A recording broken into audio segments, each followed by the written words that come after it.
Greetings, I'm Pillar Nexus, the Ancient Gladiator, today with Pillar's Tabletop Games. Another rare video of covering an expansion to a game. Cascadia Landmarks. If you're wondering where the box is, it's pinned on my wall. Just more wall art. So what all does the expansion have to offer?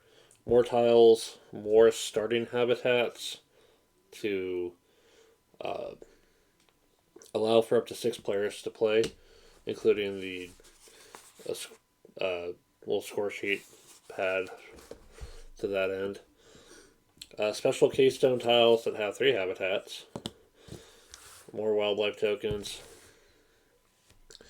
More scoring cards for the animals. But the big thing that gets added into this are the landmarks. Actual wooden tokens that will go on parts of your habitats as you make large corridors.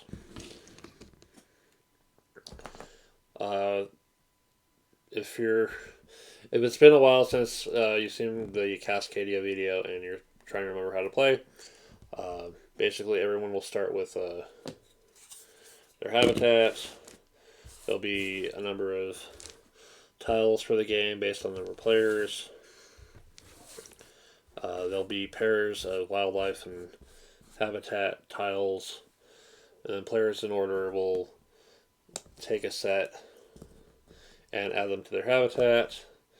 If they place the right kind of wildlife on a keystone tile to get a nature token. And they're trying to make the most of the scorecards for each of the animal types and build large corridors of a single type.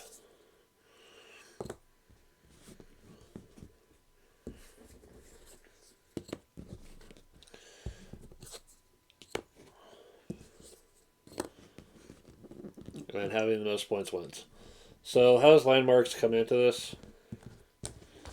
So as part of the setup for the game, you'll need a number of each of the landmark tokens equal to the number of players, and a number of their corresponding cards equal to the number of players. There are 12 cards per type. So rivers and all that. So let's say I lay this tile down. That's now my 5th tile for that corridor. I can now claim a landmark. It has to go on the tile that I placed. No wildlife can go there.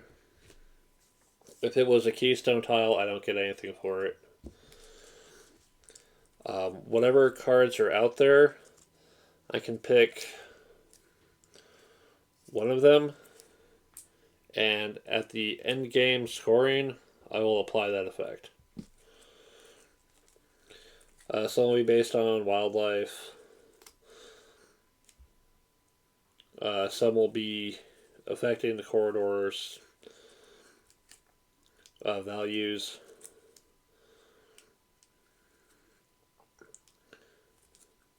Some will just be straight up points.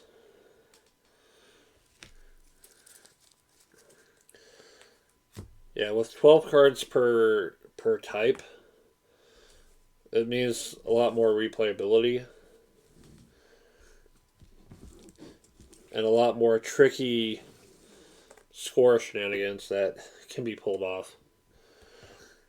It's going to be really difficult to see who's going to be winning by the end until it actually gets there. Other stuff,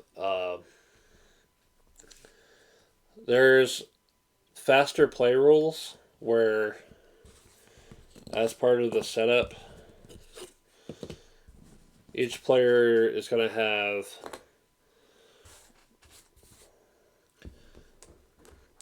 their own personal set of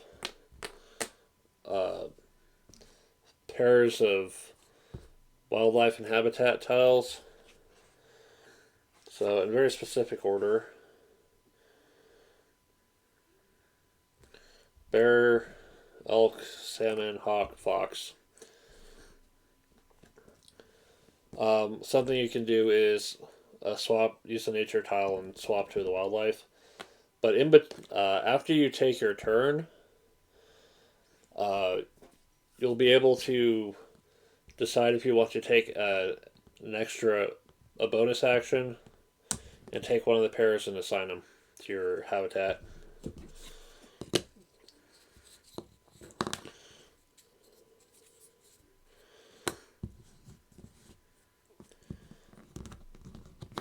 You have to use your opportunities before the game is over. If you have anything, if you miss a beat on being able to use anything, it's entirely possible you might end up with some pairs that don't get placed, which will limit your scoring opportunities, but sometimes it may just not be the best option. And of course, this can be combined with landmarks to add to that challenge.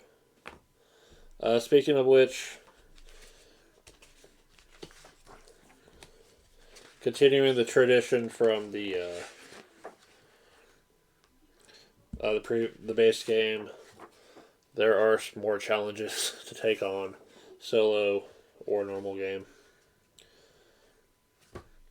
So, if you want more players, if you want more crazy scoring potential, and if you just really like the game, just pick up Cascadia Landmarks. It's